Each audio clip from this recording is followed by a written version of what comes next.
Hello everyone. आज के इस वीडियो लेक्चर में हम बात करेंगे बेसिस ऑफ मॉडर्न क्लासिफिकेशन, यानी कि जो हमारा फिलहाल क्लासिफिकेशन का जो तरीका है, जो वर्गीकरण का तरीका है वो कौन सा है, वो है फाइलोजेनेटिक। ठीक है, फाइलोजेनेटिक मतलब कि क्या होता है, जो क्लासिफिकेशन सीधा किससे लिंक्ड हो, एवोल्यूशन से लिंक्ड हो, इवोल्यूशन से लिंक्ड हो। ठीक है, इवोल्यूशन क्या होता है, ये एक चेंज होता है। क्या होता है, एक चेंज होता है। कैसा चेंज, जो जनरेशन्स के बाद दिखने को मिलता है। कब मिलता है, जनरेशन्स के बाद। और ये जनरेशन के बाद कैसा चेंज होता है, या तो ये कम्यूटेटिव होता है या फिर ये एक ऑर्डर में होता है, एक डायरेक्शन में चेंज होता है। ठीक है, डायरेक्शन में कैसे, मतलब जैसे हम ह्यूमंस हैं। अब मैं आपको बेस्ट एग्जांपल देता हूँ डायरेक्शनल चेंज का। ह्यूमंस के अंदर क्या है, जो पुराने ह्यूमंस थे, मतलब जो हमारे एंसेस्टर थे, जो हमारे पूर्वज थे, उनका जो ब्रेन था, उसकी जो क्रेनियल कैपेसिटी, मतलब क्रेनियल कैपेसिटी वो होती है जो ब्रेन के अंदर एक, आप बोल सकते हो कि ये सोचने समझने की क्षमता को क्या करता है, दर्शाता है। क्रेनियल कैपेसिटी, सीसी से इसको क्या करता है, डिनोट करते हैं। तो जो एक क्रेनियल कैपेसिटी है, ये हमारे एंसेस्टर्स की बहुत कम थी। तो हम जब अपने आप को उनसे कंपेयर करते हैं, किनसे, उन एंसेस्टर से, तो क्या देखने को मिलता है, जो हमारा ब्रेन का लेवल है वो काफ़ी ज़्यादा डेवलप हो गया है। क्या हो गया, काफ़ी ज़्यादा डेवलप हो गया है, मतलब असेंडिंग ऑर्डर में। कैसी डायरेक्शन हो गई है, असेंडिंग। तो असेंडिंग ऑर्डर में हमारा क्या हो गया, ब्रेन का डेवलपमेंट हो गया। तो जो इवोल्यूशन है वो क्या है, एक कम्यूटेटिव या फिर एक डायरेक्शनल चेंज है, यानी कि टोटल चेंज, नेट चेंज, जो कब देखने को मिलता है, जनरेशन्स के बाद देखने को मिलता है, कई सारी पीढ़ियों के बाद देखने को मिलता है। इस चेंज को एवोल्यूशन बोल दिया। Classification is linked with evolution, बहुत इंपॉर्टेंट लाइन है। देखिए, आप एग्जामिनेशन पॉइंट ऑफ व्यू से देखें तो आपसे क्या कर सकता है, 4 स्टेटमेंट दे देगा आपको। उसमें से कह देगा which one of the following is correct, which of the following is correct. तो इसमें से करेक्ट कौन सी होगी, classification is linked with evolution. सही बात है। तो ये लाइन आपको एज इट इज याद होनी चाहिए। क्लासिफिकेशन का जो सीधा सीधा लेना देना है वो किससे, इवोल्यूशन से है। अब जो ये इवोल्यूशन है, इसको जो फर्स्ट डिस्क्राइब करा था, इसके बारे में से फर्स्ट जिसने बताया था, उस साइंटिस्ट का नाम क्या है, चार्ल्स डार्विन। क्या नाम है, चार्ल्स डार्विन। चार्ल्स डार्विन ने एक बुक लिखी थी, the origin of species. The origin of species. आपसे ये क्वेश्चन भी पूछ सकता है कि ओरिजिन ऑफ स्पीशीज बुक किसने लिखी थी, वो लिखी थी चार्ल्स डार्विन ने। आई थिंक आपको एक क्लियर हो गया होगा। अब देखिए, यहाँ पर हम देखते हैं एवोल्यूशन के बारे में थोड़ा बात कर लेते हैं, क्लासिफिकेशन के बारे में।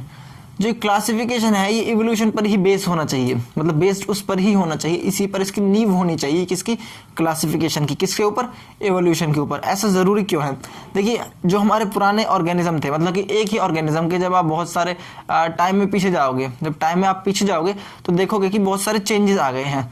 तो क्लासिफिकेशन ऐसा होना चाहिए कि हम आज के आदमियों को क्लासिफिकेशन करें, मतलब जो अब करंट चल रहा है इसका क्लासिफिकेशन थोड़ा अलग करें, और जो पुराने थे उनका क्लासिफिकेशन थोड़ा अलग करें, मतलब कि टाइम के हिसाब से, एवोल्यूशन के हिसाब से, चेंज के हिसाब से हम क्या करें, क्लासिफिकेशन करें। और यही सबसे बेटर तरीका है। अब हम कह दें कि ह्यूमंस हैं, हमने बोल दिया होमो सैपियंस। हमने क्या बोल दिया, होमो सैपियंस। अब होमो सैपियंस बोलने का मतलब ये नहीं है कि हमने सारा ह्यूमंस को इन्वॉल्व कर लिया, नहीं। जो हमसे पुराने एंसेस्टर थे हमारे, उनका नाम अलग था, उनका अलग क्लासिफिकेशन है। आई थिंक आपको क्लियर हो रही होगी बात। यहाँ पर हम इसके बारे में ज़्यादा बात नहीं कर सकते क्योंकि ये लेक्चर बहुत ज़्यादा लंबा हो जाएगा, और 10th क्लास में इवोल्यूशन के ऊपर एक चैप्टर है पूरा, और ये आपको 12th क्लास में भी देखने को मिलेगा।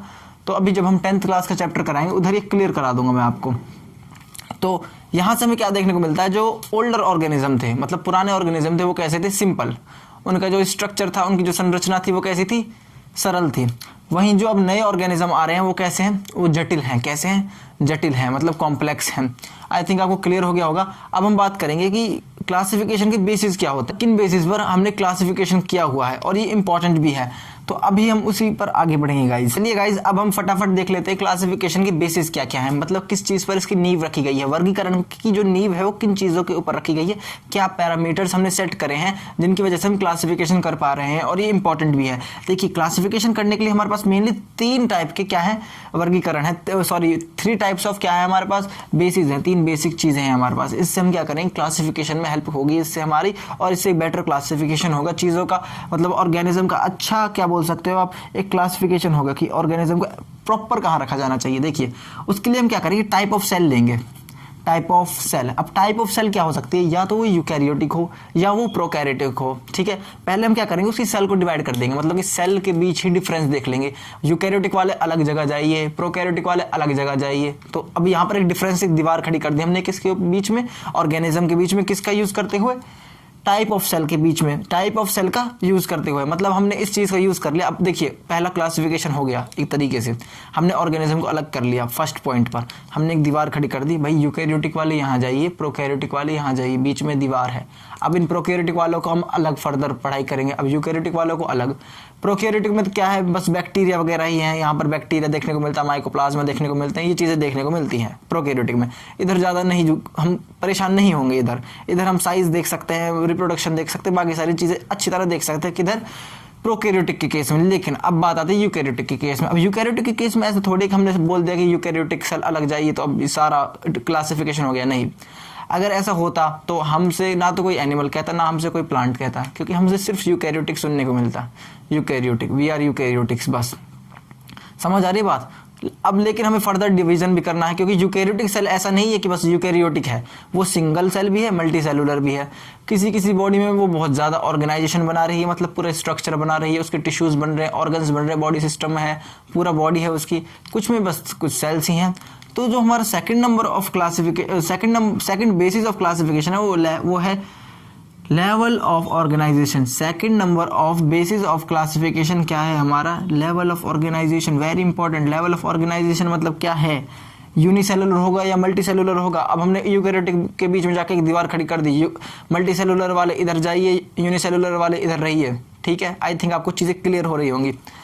अब ये जो लेवल ऑफ ऑर्गेनाइजेशन है ये अलग अलग है। प्लांट्स के अंदर अलग तरीके से ऑर्गेनाइज्ड होते हैं, मतलब प्लांट के अंदर आपने देखा सेल वॉल होती है और उसका साइज अलग होता है, उधर पिगमेंट्स अलग होते हैं। एनिमल सेल्स के पिगमेंट अलग होते हैं। एनिमल सेल में खैर ऐसा कोई पिगमेंट देखने को नहीं मिलता, पर एनिमल सेल में सेल वॉल नहीं होती और बहुत सारी चीज़ें ऐसी होती हैं जो एनिमल सेल में नहीं होती, जैसे कि सेंट्रल वैक्यूल का साइज बहुत छोटा होता है एनिमल सेल में। प्लांट सेल में क्या होता है, सेंट्रियोली एब्सेंट होती है। तो इस तरह से हम लेवल ऑफ ऑर्गेनाइजेशन देख रहे हैं। बहुत सारे एनिमल का साइज़ क्या है, बहुत ज़्यादा बड़ा है, कुछ का बहुत छोटा है, लेकिन फिर भी वो क्या है, मल्टी सेलुलर हैं। कुछ प्लांट्स जो हैं वो बहुत ज़्यादा बड़े हैं। एक एल्गी है, उसकी जो लेंथ है वो काफ़ी ज़्यादा होती है और वो यूनिसेलुलर एल्गी होती है, उसके अंदर सिर्फ क्या होता है, एक ही सेल होता है। तो आप अंदाज़ा लगा सकते हैं कि किस तरह से ऑर्गेनाइजेशन हो रहा है, मतलब कि लेवल ऑफ ऑर्गेनाइजेशन का मतलब किस तरह से चीज़ें अरेंज्ड हैं।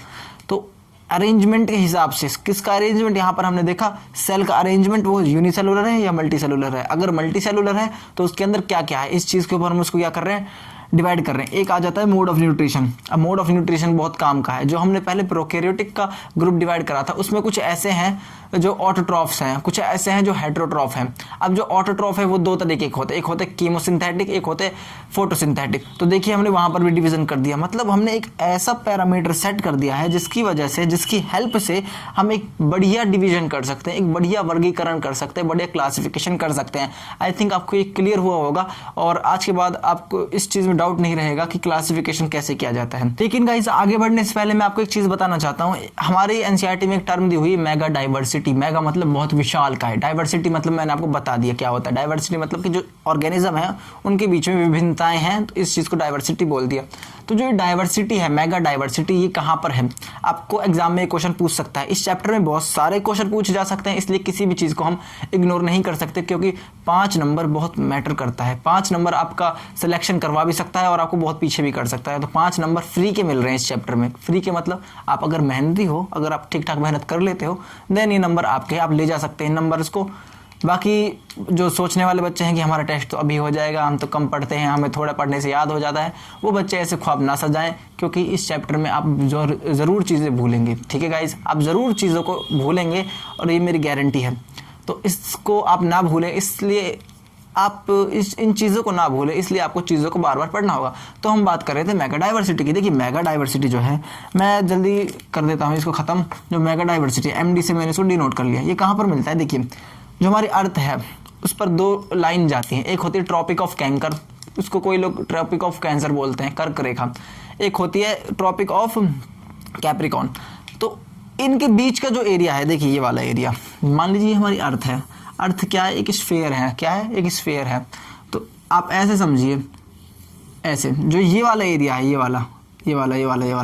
बीच का एरिया है, इधर जो है वो डाइवर्सिटी बहुत ज़्यादा है, इधर ऑर्गेनिज्म का नंबर भी ज़्यादा है। ऐसा क्यों है?